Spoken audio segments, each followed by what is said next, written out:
Prosiect Porfa Cymru. Mae ffermydd Prosiect Porfa Cymru yn gweld cyfraddau twf glaswellt yn is na'r galw ar lawer o ffermydd ac yn llawer is na'r disgwyl ar gyfer yr adeg hon o'r flwyddyn. Mae'r rhif sy'n cael ei arddangos ar y map yn dangos y cyfradd twf cyfartaledd yn eich rhanbarth. Mae saethau'n nodi'r newid mewn twf ar gyfer y rhanbarth o'i gymharu â'r mesuriad flaenorol. Ffermydd Prosiect Llaeth.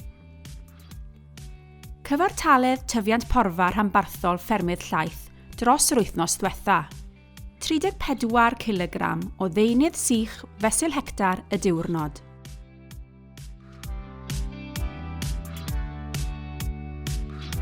Ffermydd Prosiect Beef a Defaid. Cyfartaledd tyfiant rhanbarthol i ffermydd beef a defaid dros y pythefnos diwetha. 15 kg o ddeunydd sych fesul hectar y diwrnod. Amserau anodd, ond dyma Sarah Morgan o Precision Grazing i ddarparu rhywfaint o ganllawiau rheoli defnyddiol a allai gynorthwyo wrth wneud penderfyniadau. Soil temperatures are now improving on farm, with the main challenge being the dry weather. For most farms, farm supply is below farm demand, and this is causing average farm cover to drop.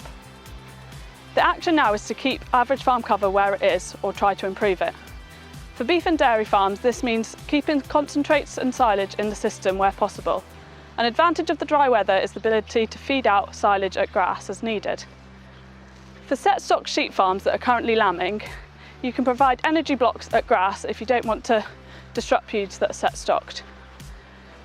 When lambs are a few weeks old, you can merge these groups up and aim to shut up 20 to 30% of the farm to allow those fields to recover and prevent it from overgrazing.